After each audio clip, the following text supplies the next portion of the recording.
Thank you, everyone, for joining us. I'm Brian Roberts, Michael J. Fox Foundation Patient Council member, and your moderator for today. You are able to submit questions throughout the hour. You should see a Q&A box near the middle of your screen. Please type your questions there, and we'll do our best to get to as many as possible. Also, we're providing the slides from today's webinar for your download. You should see a box called Resource List on your screen. Click on the link from there, and the download will open in a new browser window. You can save or print from there.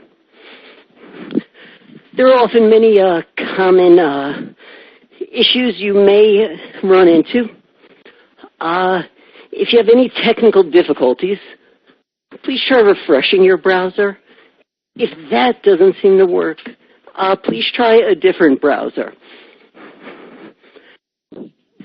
The boxes you see, dialog boxes, such as slides, Q&A, so on and so forth, are adjustable and can collapse if they're impairing your view. Please type your questions in the Q&A box throughout the hour. We'll do our best to answer as many as possible, and if we see themes arise, we will definitely try to answer many of your interesting and engaging questions. Do you have questions on another topic? We've covered everything from genetics to constipation, always popular, in our series. You can view the full library in the resource list. Okay.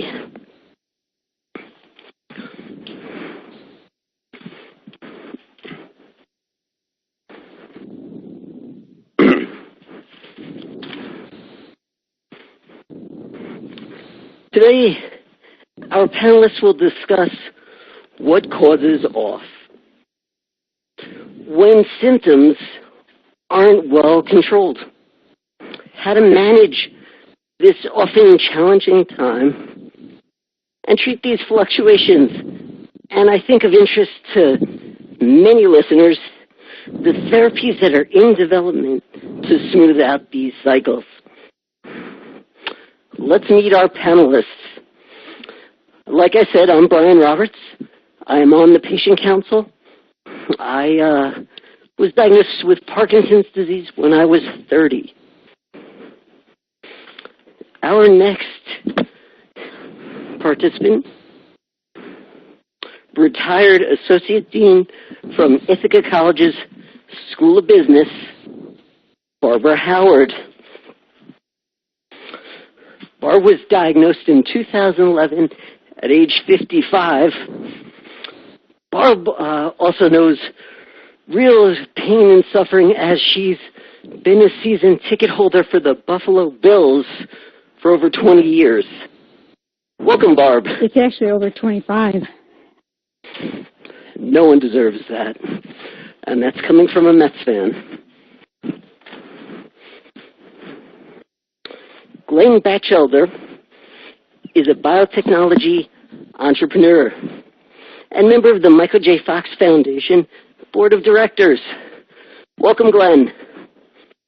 Brian, glad to be here. And our final panelist is Dr. Sarah Horn. Dr. Horn is a board-certified neurologist at the University of Pennsylvania and a SAFRA Fellow in Movement Disorders.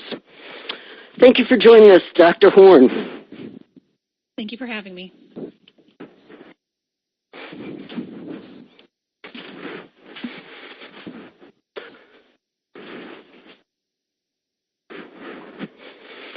So, we have a great, knowledgeable, and diverse range of panelists to talk about OFF episodes.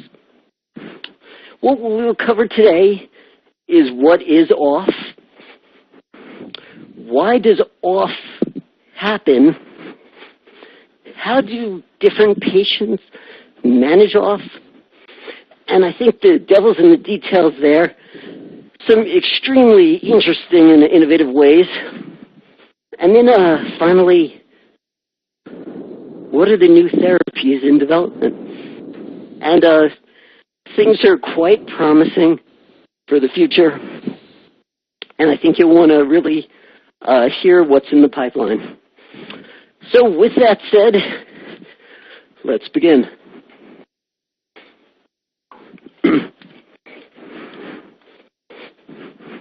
Let's start with defining what is off time. I think once we have a definition of this, we can move forward with shared understanding. But off time means something often different to each, depending on where you sit in the Parkinson's spectrum of care. Dr. Horn, why don't you start us off with, how do you define off time? So off episodes are whenever the benefits of levodopa wear off and there's a return of the Parkinson's disease symptoms in between doses. The textbook definition is a levodopa dose lasting less than 4 hours, but practically speaking, I think of it as whenever the levodopa dose doesn't last until the next dose is due. These usually begin several years after diagnosis of Parkinson's disease, and they're due to progressive disease combined with chronic use of levodopa. Some risk factors that we know that can contribute to developing off times are a younger age of onset of Parkinson's disease, longer use of levodopa, and higher doses of levodopa. And typically, whenever people refer to off time, we're talking about motor offs. So that's specifically a return of the motor symptoms of Parkinson's disease, meaning slowness, stiffness, tremor, sometimes freezing of gait or dystonia, which are abnormal postures, like toe curling, things like that.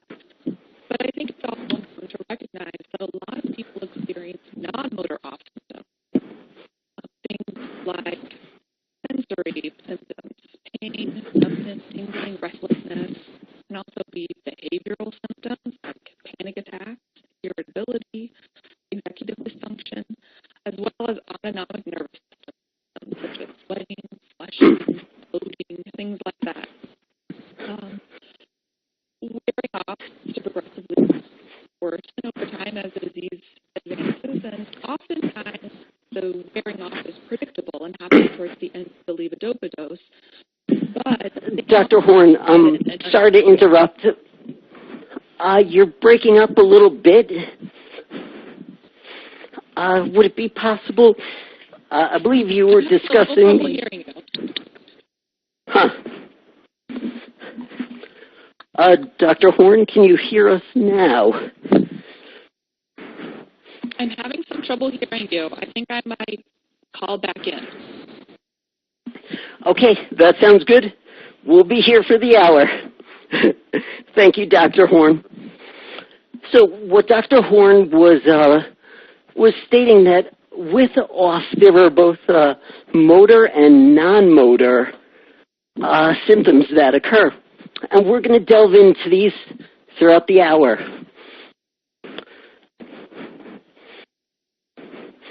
So, Barb, as a patient, what is off time for you? Well, as Dr. Horn was saying, that off times can be either motor related or non-motor related, and I guess off times are also different for everyone. I'm sure many people have heard the expression, if you've met one person with Parkinson's, you've met one person with Parkinson's. So they vary a lot. Again, as she mentioned, tremor, slowness, stiffness, gait, balance issues. During off times, those become more bothersome. But for me, the non-motor symptoms are actually what are my biggest Achilles heel, if you will. And it actually took me a while to grasp that what I was feeling was actually a part of my Parkinson's. So I do get slow, and I lose some dexterity. But for me, I also get sort of foggy brained, a cloudiness, unfocused, moody, and very anxious. I think Dr. Horn mentions, anxiety attacks, panic attacks, kind of thing.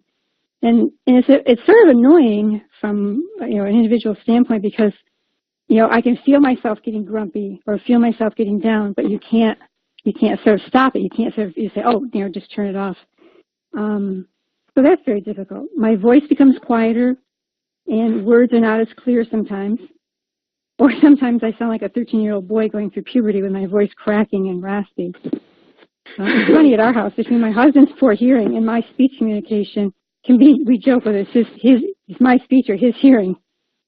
The other thing, too, is that I think that for me, the off times can be either very shallow and last a short period of time, or they can be longer and what I call deeper, where the symptoms seem to be more intense. There seems to be more of them. And obviously, the deeper and the longer it is, the more impact it has on my daily activities. For me, most of them may happen right around my dose of medicine time. So you sort of know predictability. But again, that can be 10 minutes before my next dose. It can be an hour before my next dose. This is sometimes, it has been as much as an hour before and an hour after. So it can be very difficult and very frustrating. When my medicine works, it works very well and I have few symptoms. So to have an off time is tough. So, Barbara, if I could just follow up. When you say you go off, there's we'll call it different depths, you feel? Would that be the proper way to describe it? Yeah, I think in some cases the symptoms feel very minor, and they're and you don't become as slow. I don't become as moody, if you will, kind of thing. Sure. And sometimes especially the longer the off period lasts, the more intense it becomes, the more sort of noticeable the symptoms are. Interesting. Thank you. Glenn, as someone who's been on the therapeutic development and the kind of the business of bringing treatments to patients, how did you, or what did you see off being for these individuals? What was the lived experience? How would you define it? Brian?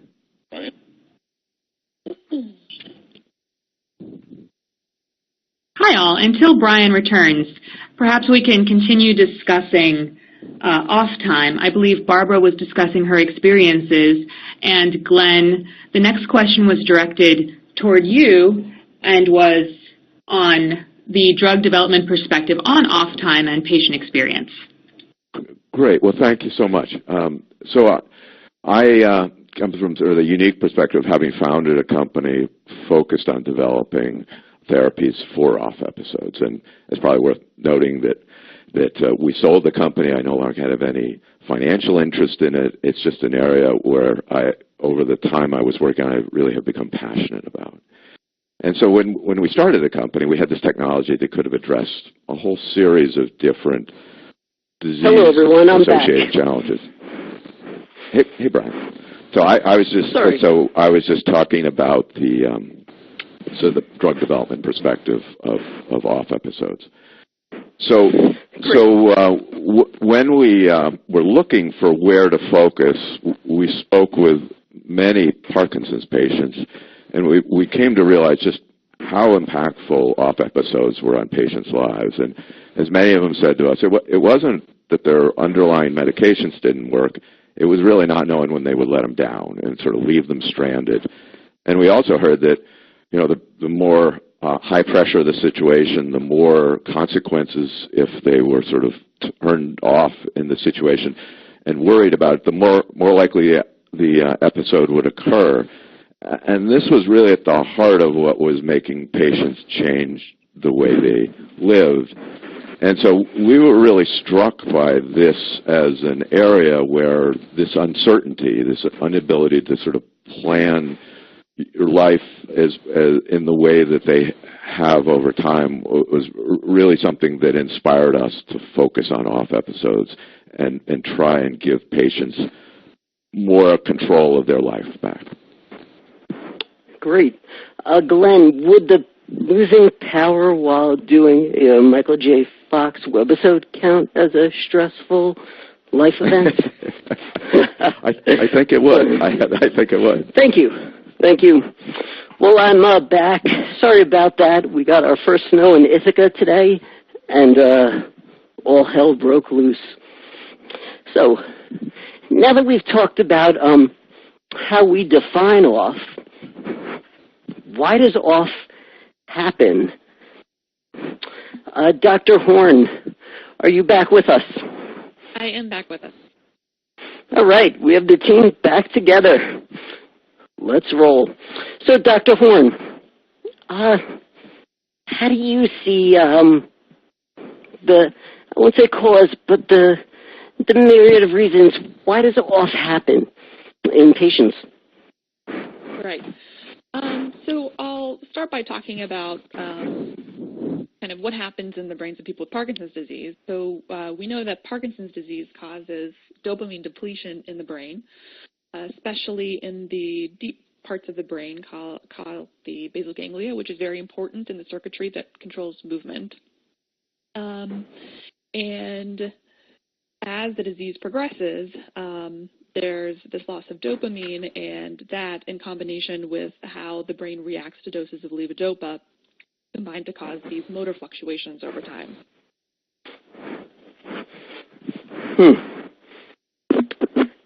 So when a person is going off, is there a typical time it takes, or is it very individual? So like most things in Parkinson's disease, it's very individual. But commonly, whenever people are first starting to notice that they're experiencing off times, it'll happen towards the end of their dose. They'll notice that if maybe they're a little bit late on their dose, they'll notice their Parkinson's starting to reemerge, and then as time goes on, that'll happen earlier and earlier. Great. And I think you said something that many Parkinson's patients come to realize, and just about everything is very individualized with Parkinson's. There are some commonalities, but the lived experience tends to be different for everyone. Now, Glenn, what about the gut? What role does that play in this? Yeah, so it's interesting. So from somebody who works with trying to make better drugs, that L-DOPA is this remarkable drug, partially because it, in the end, replaces exactly what your brain is missing, the dopamine. But one doctor said to us as we were sort of beginning this journey of trying to figure this out was, in terms of maintaining those consistent level of dopamine, L-DOPA, not too high so you don't trigger the potential dyskinesia, and not too low so that you turn off. He said, you really couldn't come up with a more challenging oral drug or a more challenging disease in Parkinson's disease for this situation. So the reason is because L-DOPA is what you call a neutral amino acid. So amino acids are the things that make up proteins, these little blocks. And so because of that, L-DOPA only goes from your gut or your intestines into your blood in a very small part. It's called the jejunum. Otherwise, it just sits within the intestine, and therefore it's in contrast to many of the drugs out there, where anytime they're in your stomach or along the way, they're going into your blood. So it gets hung up there, and as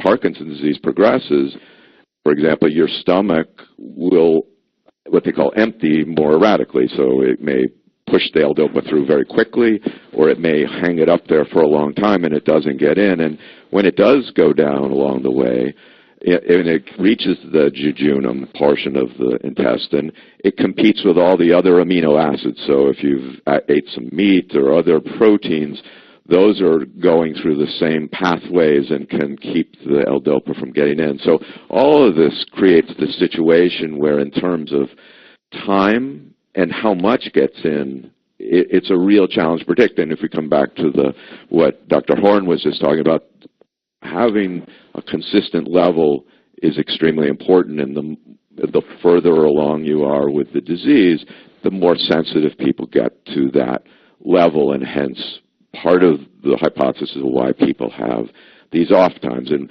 we in the drug development business call that that oral delivery of L-DOPA the oral gauntlet. It's just a very, very challenging thing to do. And so a lot of what people think about in terms of developing drugs is how do you create that more consistent level. Great. Very interesting. We want to take your questions as we go through the hour. I think now might be a good time to take our first question. And this question will go to Dr. Horn. Dr. Horn, does exercise help decrease off periods? And Dr. Horn, if you could please speak up. The mic may be a little low. Okay, can you hear me better now? Yes, it's better. Thank you. So exercise in general is really great in Parkinson's disease. I recommend pretty much all of my patients to pick up a regular exercise routine whenever they're diagnosed with Parkinson's disease, and then to continue it really for the rest of their lives as best as they're able. And we have some research that's been done on exercise in Parkinson's disease, and we know that it helps in a lot of areas, including mobility, walking, activities of daily living, mental health, mortality. I don't know of any specific studies that have been done looking at off time specifically, but I think that in Parkinson's disease, people who exercise regularly generally feel better and may be able to better tolerate their off times. The caveat is that sometimes people notice that stress, be it kind of emotional stress and anxiety or physical stress like exercise, can actually trigger off times. So that's one other consideration to think about when thinking about off times in exercise. Barb, as someone who exercises with a regularity, does it sometimes make you feel more off while you're doing it? I generally try to plan my exercise when I think I'm not going to be off. But, yeah, there are times when if I have a particularly ambitious program at hand, that as I complete the program, whether it's on the elliptical or whether it's doing some running or whatever, I will start to feel myself going off. And it's not unusual for me to sort of have to counter that with, the timing of it. So it does happen. And again, as Dr. Horn pointed out, it's not every time that I exercise. So it's different not only from person to person, but even from day to day. And for those of you listening to the webinar, you may be seeing a theme of unpredictability. And I would argue that is probably one of the hardest things about off. It comes when it comes, and it's often hard to schedule life around it. But the one advantage of having Parkinson's is you have a long time frame to learn to manage many symptoms, I think. And I think exercise is one. I've started skateboarding, which I would not recommend, because when I go off, I really go off the board. Like my 7-year-old said, Dad, this was not a good idea. So lesson learned. If you don't have a 7-year-old to manage your off times, there are other ways to do it. Let's talk about how individuals manage off and perhaps how we talk about it as well. So, Barb, give us a little context. What is your day-to-day like now versus, let's say, 5 years ago? And how does that impact your off times? Does it impact it? What is life like? Well, it was, 5 years ago, I was an associate dean in a school of business, and I was in 40 to 50-hour work weeks. They were very stressful positions, and that's been pretty much my standard throughout my career. It wasn't long after my diagnosis that I could tell that this stressful environment was not a good environment to have Parkinson's in, and vice versa. So I found that the more stressful the situation, the more my PD symptoms impacted my daily life. Now that I've retired, I still keep very busy, but I have more control over my schedule. So I volunteer 8 to 12 hours a week at a local hospice house. I sit on a zoning board of appeals for the town. I'm active in the local United Way, Women's Leadership Council, and I travel, both with my husband and to see my 1-year-old granddaughter. So I haven't become, sort of housebound or not willing to do some things, but I try not to fill my days with too many activities. I don't make appointments for early in the morning when I know it's going to be tough for me to get up and get going and be there. I recognize that there are certain times during the day that I have a higher probability of an off time than others. And so I try to work around those. Again, as I mentioned, I try to exercise at a time during the day when I'm generally in a good on position.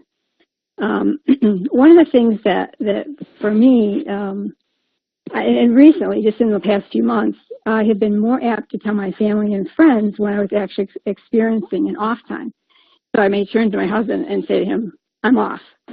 And that sort of has been good because sometimes it's not physically obvious to somebody, it's physically obvious to me. My brain is foggy. I can feel myself being moody. I can feel all those kinds of symptoms. But they're not necessarily visible to everybody else. And the fact that they now understand, that's been very helpful because they've been able to support me through those tough times.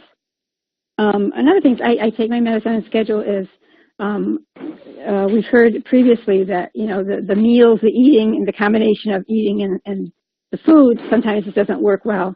So I try to make sure that I stay on a, not rigid, but sort of accommodating schedule, so I'm not taking medicine and eating food basically at the same time. And then one of the things that I've had to do over the past few years is to adjust the timing and the dosage of the Parkinson's medication itself.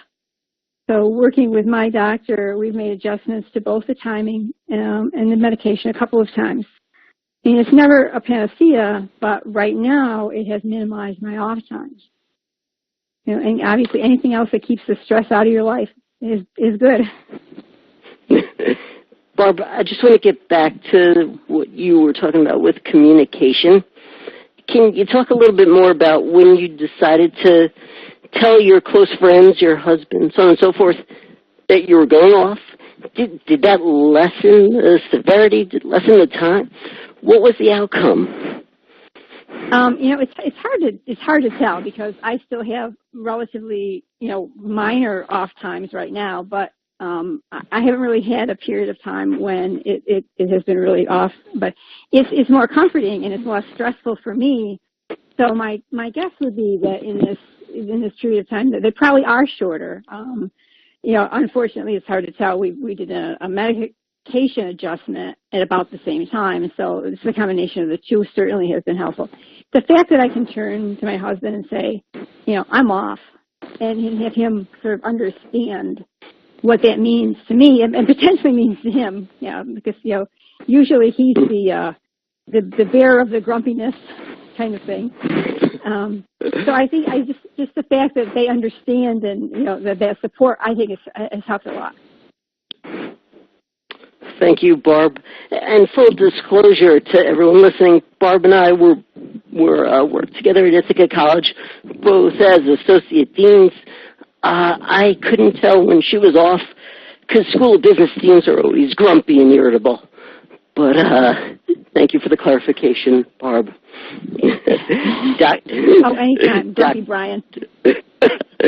Dr. Horn,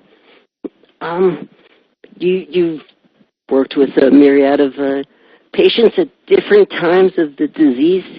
How do you work with them to manage off? Right. So there are numerous options to help reduce the amount of off time a person is having a day. And often I'll use multiple different strategies in combination to really help optimize the symptoms. One of the first strategies I usually recommend is decreasing the time in between levodopa doses. So for example, if somebody is taking 2 tablets of carbidopa-levodopa 3 times a day, I may have them try 1.5 or 2 tablets 4 times a day. Trying to be particular with how they're spacing it, so maybe 4 hours in between every single dose. The downside to this is that you have to remember to take more pills a day, and higher doses of levodopa can cause side effects like hallucinations, dyskinesias, sleepiness, nausea. But the main benefit with sticking with carbidopa-levodopa is that it tends to be predictable and effective. There are newer formulations of carbidopa-levodopa on the market that sometimes I'll use as well. Rytary is a newer extended release version of carbidopa-levodopa, and each dose lasts longer. So people don't have to take it as many times a day, and then it can also reduce off time. However, there are some downsides. It can be difficult to convert to Rytary, and the process sometimes can take weeks, and it can also be expensive. Duopa is a gel form of carbidopa-levodopa that's infused continuously into the gut. This requires a surgery to place a tube, which is similar to a feeding tube, into the stomach that then is advanced into the small intestine. And this can be a good option for people who have more severe on-off fluctuations that aren't well controlled with oral medications, and who also are not good candidates for something like deep brain stimulation surgery. Since it's a continuous infusion of levodopa, it can really help smooth out those on-off fluctuations. But the downsides are that it requires surgery, and there's a pretty high complication rate in people who have tried Duopa, such as infection and clogged tubes. And then the device is external to the body, so people who have Duopa have to carry around and manage the device all day. Another option, besides using different strategies of carbidopa-levodopa, is to add on a different type of medication to carbidopa-levodopa. And these generally reduce the total daily off time by around 1 to 2 hours. MAO-B inhibitors decrease the breakdown of dopamine, and COMT inhibitors decrease the breakdown of levodopa. So they both kind of act to give a boost to the carbidopa-levodopa that you're already taking. These meds are generally pretty well tolerated, but they can worsen dyskinesias, hallucinations, and other side effects from carbidopa-levodopa. And then there are some things to consider with these medications. So, for example, MAO-B inhibitors can't be mixed with many over-the-counter cold medications and have to be stopped before surgeries.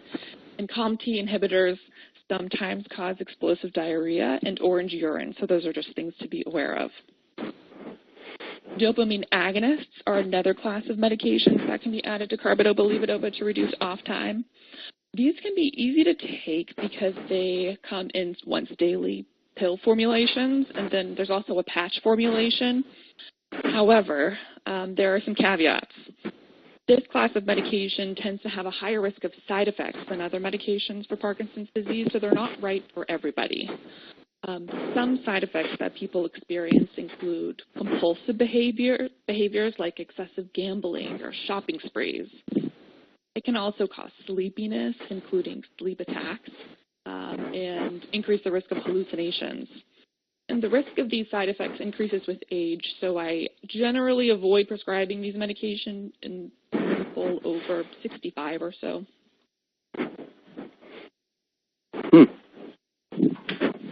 Well, there's certainly a range, and we're going to continue talking about the ways we can manage off in a few minutes, but I think it may be a good time to take a few more questions. And we have one that many of you have asked. It's trending. So, panelists, this one just came in. Do treatments treat the non-motor symptoms of OFF2? Do any or all of these treatments treat the non-motor symptoms of OFF2? That's a great question. So in people who have non-motor off symptoms, meaning that their non-motor symptoms fluctuate with their levodopa doses, then these treatments can help with that. There are some treatments that do not help with non-motor off symptoms. The main one that I think is worth noting is deep brain stimulation surgery. We commonly use that to treat people with Parkinson's disease who are having a lot of on-off fluctuations, but that one really helps with the motor fluctuations and not the non-motor fluctuations. Great. Thank you. We have another question. How important is it to take your medication at the exact interval times? Barb, how important is it? Well, from my viewpoint, it's critical. I actually use the alarm feature on my smartphone to remind me when it's time to take my meds. As Dr. Horn mentioned, that when one of the options is to take them more frequently, and so for me, that's 4 or 5 times, 6 times a day kind of thing. So yeah, I really do think it's very, very important. My friends and family members are accustomed to my smartphone beeping on an irregular basis kind of thing. And they're good about reminding me. If I forget to take my medicine within a very few minutes, the likelihood of an off time for me is considerably higher. It's exponentially higher. And the off time is usually longer and deeper if I'm more than a few minutes off my schedule. So to me, it's a good thing to do. And the thing is, too, if you stick to your schedule, I think it's easier for the doctor to suggest modification. If the doctor, if you're consistently coming off at 3.5 hours, or you're consistently coming off at 2.5 hours, or whatever it is, that helps them decide what the next step might be for you in terms of changing your medications. That's so the short answer is take your medication on time. Yes, as admittedly the world's worst Parkinson's patient, I can speak to the other end. I frequently miss doses. I don't ever stay on a regular schedule, and I fully understand that life would be much easier for me if I played by the rules. And one day I will, but I'm also a Mets fan, and, I remain one, so life is hard by choice. But thank you, Barb. It's funny, the patients I work with, even the individuals on the patient council, those who are disciplined, and I think discipline is important with this disease, they simply do better at every stage. All right, let's go back to talking about off. Glenn, we often hear that language matters when describing off. From your experience, what is this shared, let's call it an off vocabulary, and why is that important for all of us to speak about off the same way? Well, I think as everybody has highlighted, this is a complicated disease in terms of each patient being different. So the more, when we talk about things, they can use a common vocabulary, and it makes our hearing from patients, it really made a difference in terms of the communications with the doctor. For example, when we started, or I started, focusing on this area back in time and learning about it, there wasn't a real clear vocabulary.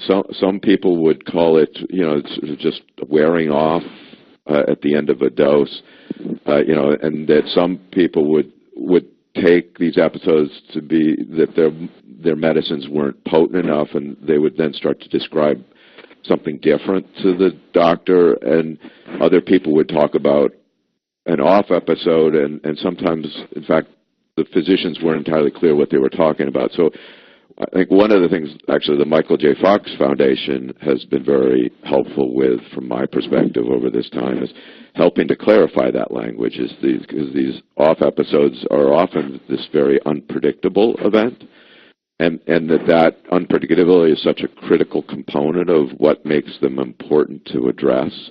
And so I think the clearer the patient and the doctor are with each other, and the more they can use the language of sort of an off episode as opposed to the sort of how the medication is performing overall, it seems to make a big difference from what we've heard from patients. And one of the ways, one of the doctors in the field had helped me visualize it. He said, you know, there's really two things we do.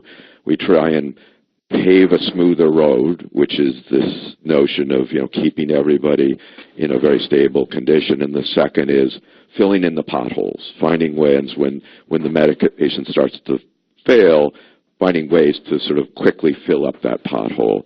And for me, that visualization has really been helpful over time. That's an excellent way to talk about it. I hadn't heard that, but it makes a lot of sense. Thank you. So there are many different ways to manage off. We covered multiple. Dr. Horn, can you just touch upon one other? I'm going to move this slide forward. The injectable Apokyn. Can you just talk about that option, please? Right. So I think of Apokyn, or an injectable form of apomorphine, as a way to fill in the pothole, like Glenn was mentioning. So this is usually used on an as-needed basis. And it is a medication that's in the class of a dopamine agonist.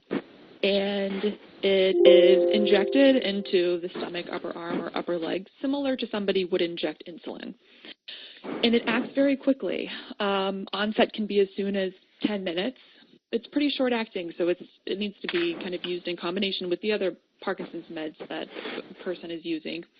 But it can be good in certain situations, such as whenever people have unpredictable or severe off, including really severe morning off periods. It does come with side effects. Nausea and vomiting can happen with this, and so sometimes people even pre-medicate with an anti-nausea medication. It can also lower the blood pressure and cause dizziness. It can increase the risk of hallucinations and can make people sleepy as well. But in certain situations, it can be a very helpful medication. Great. Thank you. Before we move forward, we have another popular question coming through. Let me take a look here. Let me fix my glasses. Do off times happen with each dose or at a specific time during the day? I'm sorry, I'll reread that. So, if we're talking person to person, and again, we know about the variability of this disease, are there times of the day where off is more likely? Or, again, does dosage and what's called likeliness, is that really a more individual-specific experience with off? So things can be individual experiences and different between patients, but it's not uncommon that off times can be bad in the morning because it's been a while since the last dose. And then also sometimes people find that towards the end of the day, their off periods are worse. So there are some relationships that some people notice as the day goes on. Yeah, and Brian, I can actually, I concur with that. That's very typical of if I'm going to have an off period, it's more likely that it will happen in the morning than in the early afternoon or early evening. And later, the later the day gets, the more likely that I will have an off period of time. So I think that's probably a pretty typical pattern. Yeah, it does seem it is quite individual specific, but I do hear that mornings, late afternoons, for me, it's predictable. Actually, when I exert myself for physical activity, I'm an active baseball player. In the 7th inning, I always start to go off. I really can't explain why, but I would imagine I'd be playing professionally if that didn't occur. So, okay. Let's stop calling you up, Brian. Yeah, not yet. Okay. Let's talk about the future. What new therapies are in development to help us with these off periods? Glenn, you are on the vanguard of this. What do you see coming down the pipeline? I think it's actually a pretty exciting time for this issue in Parkinson's disease. There's a good deal in development, and I'll touch on kind of the things that are sort of later stage development. There's some even earlier things that are still more ideas than looking like they're going to be products. But it comes back to what we were talking about a little before, which is there's really two strategies: this paving the road smoother or filling in the potholes. So the filling in the potholes concept is it allows patients, as they start to feel they're going off, which often we hear they do know it's coming, and that technologies that are able to, in large part, bypass that oral gauntlet. So they don't have to take a drug, whether it's L-DOPA or some other drug, orally, but they can get the drug into the blood in a very quick and reliable way. So that's the first strategy people are pursuing.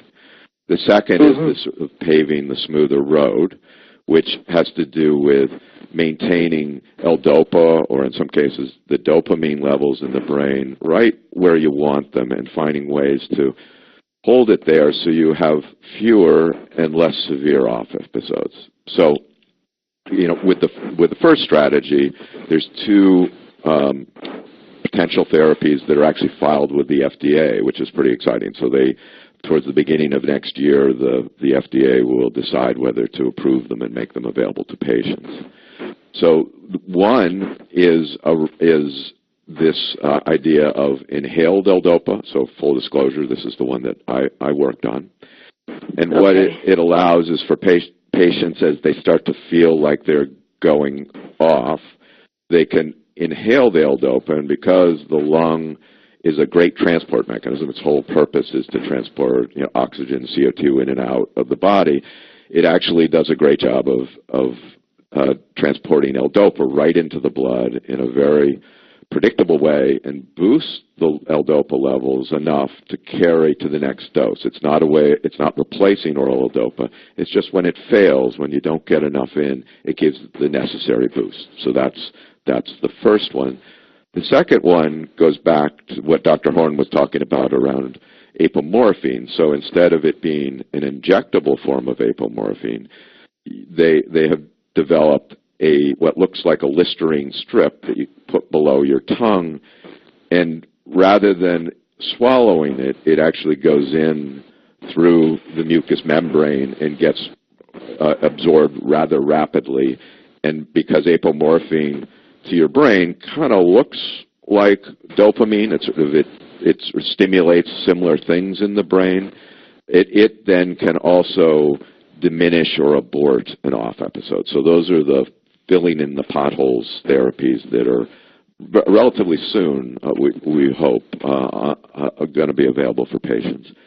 The other side is really around this paving the smoother road, and there's sort of three relatively late-stage therapies in development. One is a pill that when it gets to the stomach expands and it stays there, and it has L-DOPA, carbidopa, and it creates a sort of a constant stream into the intestine, so it takes at least a part of the oral gauntlet and makes it a little more predictable. So it's something that then would allow you to take an oral pill and then ideally hold your blood levels in that range of not too much, not too little, more effectively.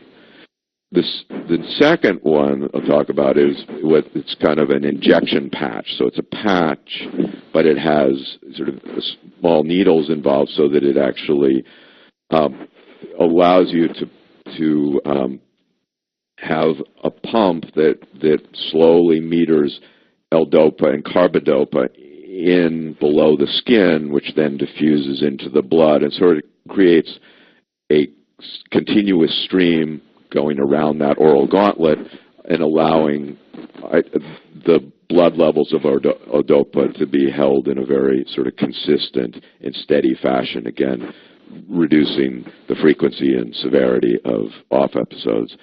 And the final one to talk about is a gene therapy. So this is something where genes that produce a particular protein, it's called dopa decarboxylase, but simply what that means is it produces a protein that takes L-DOPA and converts it to dopamine. And what has been found is that as patients progress with the disease, not only do they make less dopamine in the brain, but they make less of this enzyme necessary to break L-DOPA down into dopamine.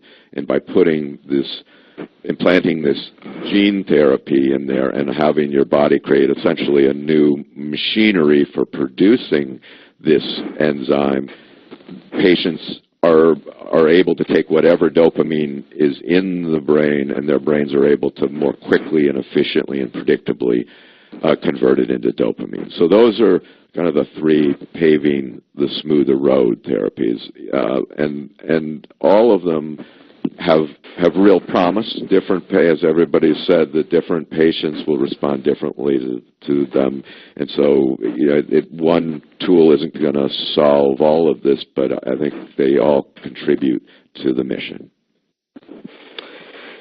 Wow, well, it sounds like the future is bright, and I think what it gets back to, Glenn, when I hear you describe these, is predictability of life, and basically a sense of normalcy, however you want to define that. So again, individuals being able to live well and have confidence that they can manage their symptoms. And yes. it and just sounds exciting. Right. And maybe one sort of point of that is exactly what you highlighted, is it's not just the unpredictability, but it's the worrying about the unpredictability. So by giving patients things that will make them more confident that they won't have them, it probably will reduce the severity and frequency of cells, to be determined, but that's a hope and a possibility. That is exciting. And as a patient, I look forward to the next few years, because I think we're really going to see some impact. So it looks like we have about 5 minutes left. So I think at this time we will take some more questions. I also want to mention that almost all the therapies we discussed, the ones coming down for the future, they've all been funded in some way by the Michael J. Fox Foundation. So the good people and the hard work they do there really do make an impact on all of our lives. And I am really appreciative for all their efforts. Okay, let's go to some questions. Sleeplessness. Often many medications cause it. Is there a way to manage it? Barb, did you experience this when you were working? Sleeplessness or sleepiness? Yep. Okay. I guess they're both related. I was going to say actually both. And even since I've worked, I went through a pretty long period of time where if I slept for 4 hours a night, that was a good night kind of thing. And then I would be sleepy during the day, and I would have daytime sleepiness, which would sometimes come on almost unpredictably, unannounced kind of thing. I would just I would be very sleepy, and the more stationary I was, for instance, in a meeting or riding in a car. Those kinds of things would actually increase the sleepiness. The sleeplessness and not being able to sleep through the night, it was a little bit more difficult to address. In about the last month or so, I actually modified my evening dose of levodopa, and that seems to help. I've been getting a pretty consistent 6 to 7 hours of sleep, which is still shy of what they recommend for someone, but it does help, and that helps the daytime sleepiness. So it's something that you definitely want to check with in terms of what your doctor is doing and having a conversation, because sometimes there is something they can do to adjust the medicine that works. And Barb, just following up on that, is that a good reason to be specific when choosing a neurologist? Maybe just not a general neurologist, but someone who specializes in movement disorders? Having experienced both, I started out with a general neurologist and very quickly was changed to a motor disease person. And there's a big difference. You really want to have someone who is up to date and focused on the treatments, the therapies, the drugs, and those kinds of things related to Parkinson's versus someone who is more of a generalist. So yeah, I would say it's very important. And I'm sure Dr. Horn would suggest the same thing. I admit that I'm biased, though. Looks like we have time perhaps for one more question. This one is pretty straightforward. Does stress cause off? I think I could build this one. I have a very stressful job